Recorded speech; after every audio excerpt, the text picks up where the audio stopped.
So the way we've been pulling things is always straight. But when you pull something normally, you can pull it at an angle. Notice what happens as you increase the angle of your pull. You see the component of tension increases upward and your normal force decreases. So think about this conceptually. If you are on a scale and somebody pulls up on your arm, the scale reading will now be less. Or if you push down on the scale when somebody's on that scale, the scale reading will be more. So that's that same concept here. So that is kind of a handy thing when thinking about friction. If you introduce some friction to our situation here, then pulling straight, right, perhaps is not the best call. Because the more friction that you have on an object, even if you're pulling straight, right, that friction can match. But now take that same pulling force and angle it, and you'll be able to minimize the normal, which takes contact away from the surfaces, right? And reduces the amount of friction that you're pulling against. So angling and pulling up can help you overcome a friction force because it will help minimize the normal force. So let's try the problem together.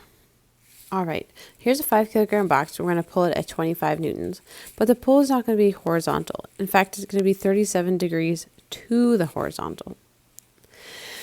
So let's go ahead and label all of our forces. This is on Earth, so the first thing you're going to do is put a force down, force of gravity, down at 5 times 9.8, or 49 newtons.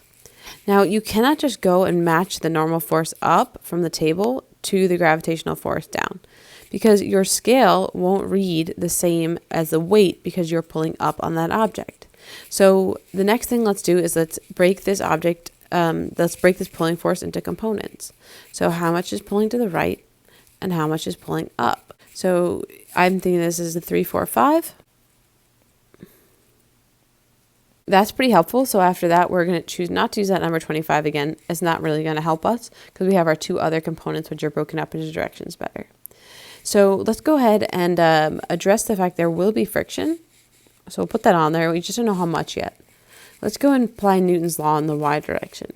So we're not going to be able to lift the crate. Notice that 15 newtons up does not match 45 newtons down. You cannot lift the crate off the ground. So the crate will not accelerate up and down. Now let's list our forces. You have a normal force up. You have 15 newtons of pulling up, 49 newtons of weight down. So our normal force is less than our weight by 15 newtons. So that's 34 newtons. Notice that you're using the y component of tension, 15, and not the whole thing, right? Let's go into the x direction now. Sum of the forces in the x direction equals ma. We are probably strong enough to pull this thing to the right. Let's check how much friction there is before we get too excited here, just to check that we can move our object to the right. So when we're exploring friction force, let's say friction force is mu, which is 0.4 times the normal, 34. All right, so our friction is 13.6 newtons. All right. So we can pull this object to the right. We have 20 newtons pulling to the right. Notice we're not using that 25, we're using the 20 in the x direction. Then we have 13.6 newtons to the left. We have our mass of 5 times A. So let's simplify that. That's 6.4 equals 5A. We'll divide by 5. 6.4 over 5 is A. 1.28 meters per second squared. Okay, let's check it out on our sim. Okay, here's our simulation. It does agree with us in our calculation. Notice tension is 25, mass 5, theta 37, and our coefficient of friction, just both of them are 0.4. Let's start it up. So we're pulling, our tension in the x is bigger than the friction force. Notice they're using kinetic friction force to analyze motion.